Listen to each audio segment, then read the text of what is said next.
안녕하세요. 제 앞에는 모토로라 레이저 70이 있습니다. 오늘은 이 기기에서 화면을 녹화하는 방법을 알려드리겠습니다.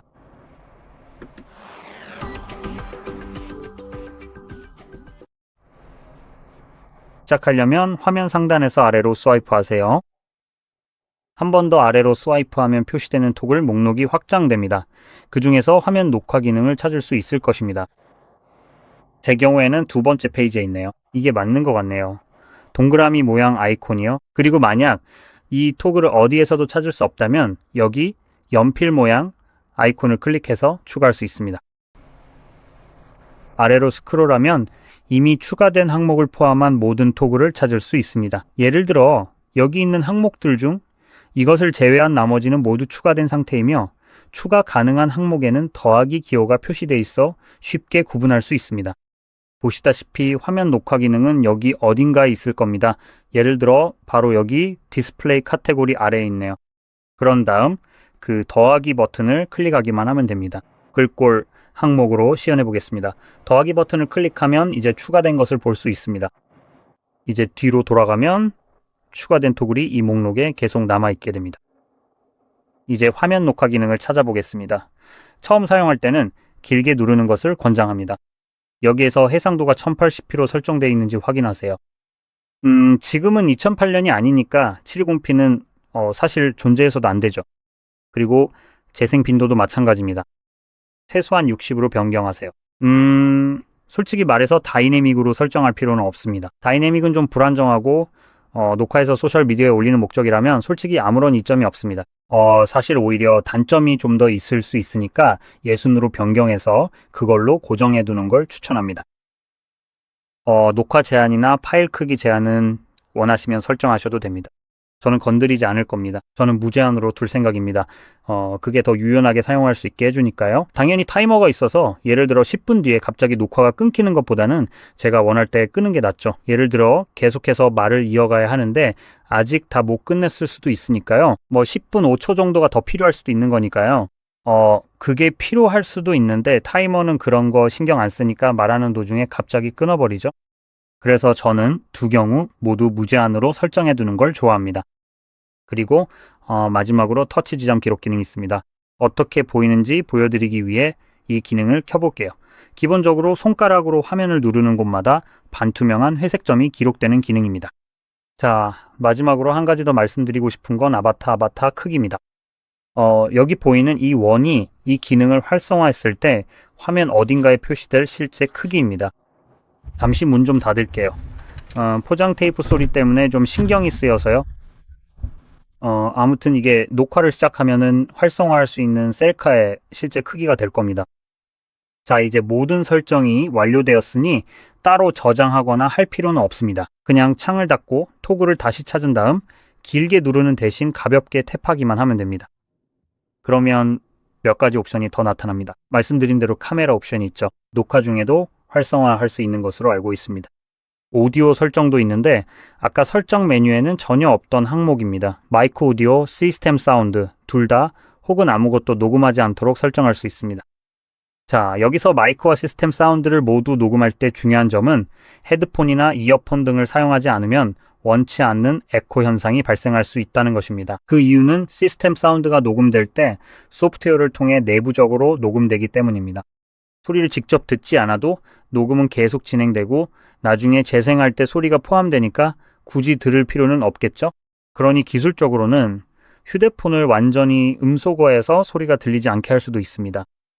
그런데 이게 내부적으로 녹음되는 방식이기 때문에 만약 음소거를 하지 않아서 스피커로 소리가 재생되면 마이크가 그 소리를 다시 한번 잡아내서 에코 현상이 발생할 수 있습니다. 그래서 헤드폰을 사용하면 이 문제가 해결되거나 아니면 휴대폰 볼륨을 낮춰서 스피커로 소리가 들리지 않게 해도 녹음은 그대로 되니까 그런 방법도 가능하죠.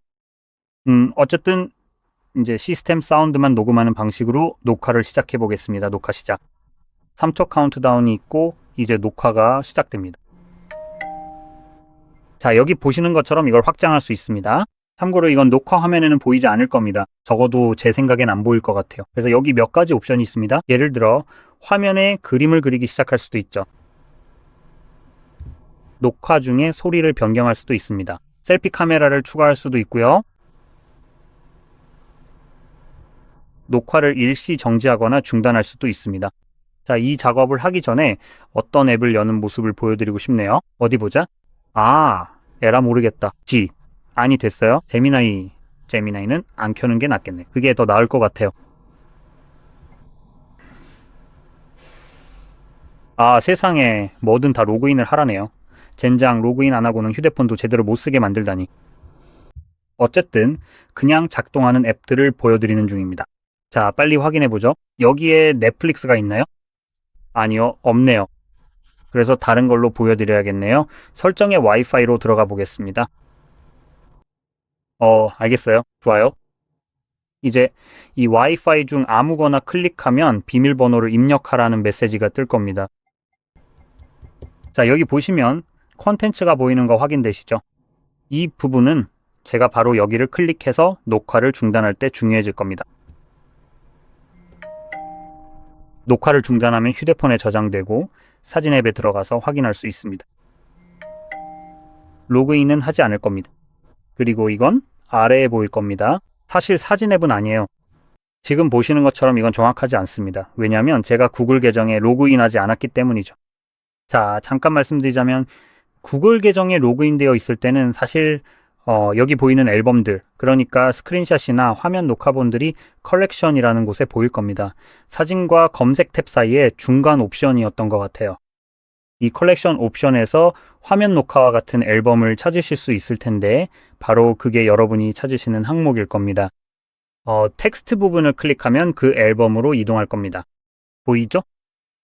하지만 아까 말씀드렸듯이 여러분은 여기서 그 앨범을 찾으실 수 있을 겁니다. 그리고 구글 계정에 로그인한 상태라면 여기서는 기기로 촬영한 사진과 동영상만 확인하실 수 있을 겁니다.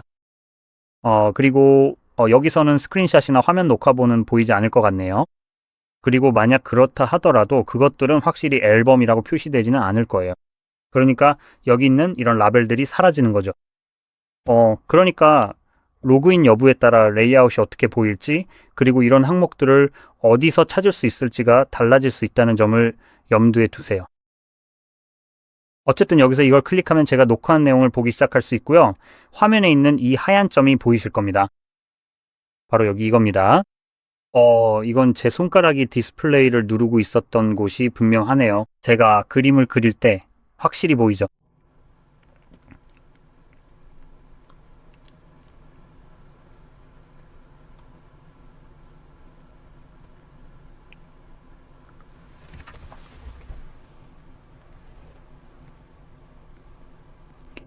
그래서 잠시 후에 보시게 될 것은 아마도 안드로이드의 기능일 텐데요. 이 기능은 애플리케이션이, 그리고 제 생각엔 시스템 옵션도 이 경우에는 무엇을 녹화할 수 있는지 변경할 수 있게 해줍니다. 이제 애플리케이션들은 원한다면 기본적으로 이 기능을 끄는 경향이 있습니다. 그리고 애플리케이션이 다른 앱 위에 그리기라고 생각되는 기능을 비활성화하기로 선택하면 사용자가 이를 변경할 수 있는 옵션은 없습니다. 이름이 무엇인지는 별로 중요하지 않습니다. 설정 어디에서도 찾을 수 없거나 비활성화할 수 있는 게 아니니까요.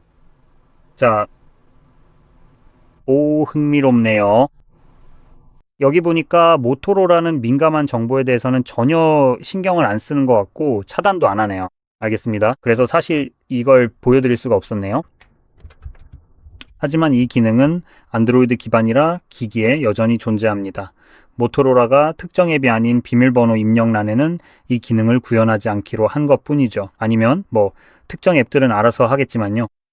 좀 이상하긴 하지만 어쨌든 옵션은 여전히 존재합니다. 예를 들어 넷플릭스 같은 걸 녹화하려고 하면 넷플릭스가 열려 있고 녹화되는 동안에는 화면이 검게 나올 겁니다. 지금 여러분 쪽에서는 화면에 뭐가 나오는지 볼 수 있겠지만 나중에 보게 될 녹화된 화면에는 여러분이 봤던 넷플릭스 화면 대신 검은 화면만 나올 겁니다. 그리고 보통은 화면 녹화가 현재 화면을 제대로 담지 못하고 있다는, 그러니까 아무것도 없는 빈 화면을 녹화하고 있다는 사실을 알려주는 정보가 전혀 없습니다. 그러니 이 점을 꼭 염두에 두시기 바랍니다. 대부분의 경우 스트리밍 플랫폼들이 이렇게 하는 이유는 사용자의 개인정보나 보안을 보호하기 위해서가 아니라 그들의 입장에서는 불법 복제로부터 자신들을 보호하기 위해서입니다. 그들의 개인정보나 불법 복제 문제 따위에 우리가 신경이나 써야 할까요? 내 휴대폰인데 난 전혀 신경 안 씁니다. 그들이 나한테 자기들을 보호해달라고 돈을 주는 것도 아니니까요. 그들이 계속 그런다면 알아서 하라죠. 이제 이걸 우회하는 방법을 알려드릴게요.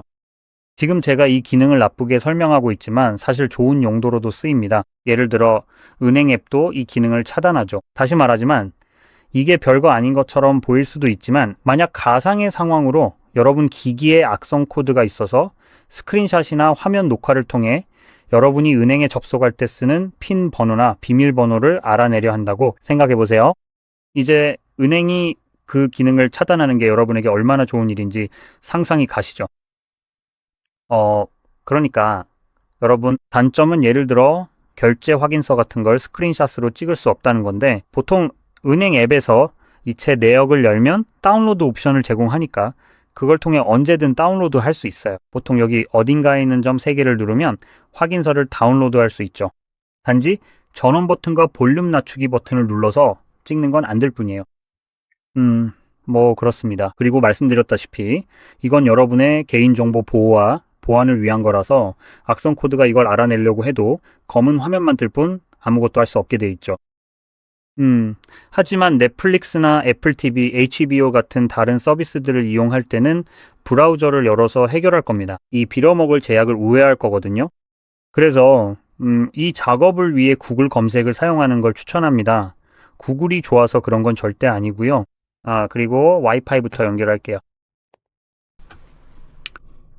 그러니까 구글이 좋아서가 아니라 우리가 관심 있는 레딧 검색 결과를 제대로 보여주기 때문이에요. 그리고 한 가지 더 말씀드리고 싶은 건 어떤 브라우저를 쓰느냐에 따라, 그러니까 검색 엔진뿐만 아니라 브라우저 자체에 따라서도 검색 결과가 다르게 나올 수 있다는 점이에요. 예를 들어 구글을 사용하더라도 삼성 브라우저 같은 걸 쓰면 레딧 검색 결과가 2번째 페이지에 나올 수도 있거든요. 만약 그런 경우라면 그냥 검색만 하지 말고 검색어 뒤에 레딧을 추가해서 검색해 보세요. 그런데 여기서 우리가 검색해 볼 것은 몇 가지 다른 검색어를 사용할 수 있습니다. 예를 들어 넷플릭스나 HBO 무료 대안 같은 걸 검색할 수도 있고, 아니면 제가 예시로 자주 사용하는 Pstream, MOE Alternatives 같은 걸 검색해 볼 수도 있죠. 사실 Pstream은 예전 영상에서 이런 컨텐츠를 시청하는 곳으로 소개했던 사이트였는데 지금은 폐쇄되었습니다. 그래서 새로운 사이트를 알려드리는 대신 혹시라도 이 영상을 너무 늦게 보셔서 그 사이트마저 사라졌을 경우를 대비해 이런 사이트들을 직접 찾는 방법을 알려드리려고 합니다. 물고기를 잡아주는 게 아니라 물고기 잡는 법을 가르쳐주는 것과 같은 이치죠. 자, 그럼 이제 검색을 해보겠습니다. 구글 검색을 이용한다는 점을 꼭 기억하세요. 적어 보세요. 레딧이 바로 맨 위에 뜨네요. AI 요약 정보는 무시하세요. 정말 엉망이거든요. 전혀 도움이 안 됩니다. 그러니까 여러분이 찾아야 할 곳은 레딧, 특히 rPiracy, 서브레딧입니다. 자, 이제 우리가 하려는 작업이 반드시 불법 복제 파이러시인 것은 아닙니다. 이 점은 확실히 해두고 싶네요. 자, 여기 보시면 링크가 잔뜩 있습니다.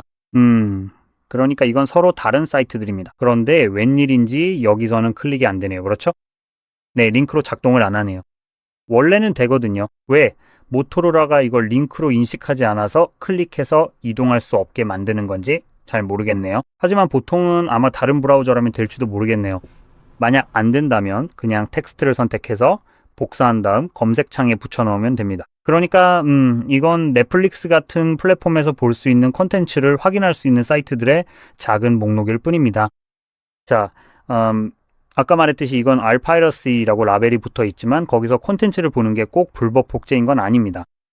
제가 이해하는 선에서 불법 복제 관련법에 대해 이야기하고 싶으니 그 점을 염두에 두세요. 저는 변호사 같은 전문가는 아니지만 여러분이 알아두시는 게 좋을 것 같아서 말씀드립니다. 제가 이걸 보여드리는 건 넷플릭스의 말도 안 되는 저작권 집행 같은 걸 우회하기 위한 목적입니다. 사실 그들은 법적으로 아무것도 할 근거가 없어요. 왜냐하면 법적 근거상 저작권이 있는 콘텐츠를 캡처하는 건 허용되니까요. 그걸 공정이용 fair use이라고 합니다. 그런 목적에서 저는 기본적으로 넷플릭스나 다른 스트리밍 플랫폼들이 아무런 근거 없이 심지어 여러분의 허락조차 구하지 않고 시행하는 제재를 우회하는 방법으로 이걸 보여드리는 겁니다. 예를 들어 여러분이 넷플릭스 계정을 가지고 있지 않을 수도 있습니다. 넷플릭스 계정이 전혀 없는데도 앱을 열기만 하면 즉 서비스 이용 약관에 동의한 적이 전혀 없는데도 그들은 여러분에게 묻지도 않고 멋대로 행동합니다. 죄송하지만 이건 제 휴대폰이고 그들이 자기들 마음대로 무엇이든 바꿀 권리는 없습니다.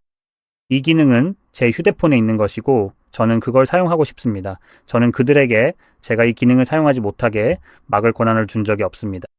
그러니까 이건 기본적으로 그들에게 엿을 날리는 셈이죠. 제가 법적으로 당연히 할 권리가 있는 일을 실제로 할 수 있게 되었으니까요. 그러니 이런 사이트 중 아무 곳이나 열면 그곳으로 이동해서 콘텐츠를 보고 캡처할 수 있습니다. 계정도 필요 없고 어떤 구독 서비스도 필요 없습니다. 법적으로 말하자면 바로 거기서 문제가 시작됩니다. 구독을 하지 않은 상태에서 콘텐츠를 보려고 할 때 예를 들어 기묘한 이야기를 캡처하고 싶다고 해보죠. 그냥 넷플릭스로 예를 들어보겠습니다. 이건 기기에 보통 기본적으로 설치되어 있는 앱 중 하나니까요. 따로 설치할 필요도 없고 이런 일을 하는 앱 중 하나이기도 하죠. 뭐 사실 모든 앱이 다 그렇긴 하지만요. 어쨌든 자, 넷플릭스로 이걸 한다고 가정해보죠. 넷플릭스 구독은 없는데 넷플릭스 독점 콘텐츠인 기묘한 이야기를 캡처하고 싶다고 해봅시다. 그런데 만약 거기 접속해서 이 콘텐츠를 시청하기만 해도 이건 불법 복제로 간주됩니다. 보통 흔히들 오해하는 게 불법 복제란 토렌트 같은 걸로 저작권이 있는 콘텐츠를 공유하는 것만 말한다고 생각하는 거죠. 그렇지 않습니다. 사실 시청하거나 공유하는 것 혹은 둘 다를 포함하는 개념입니다.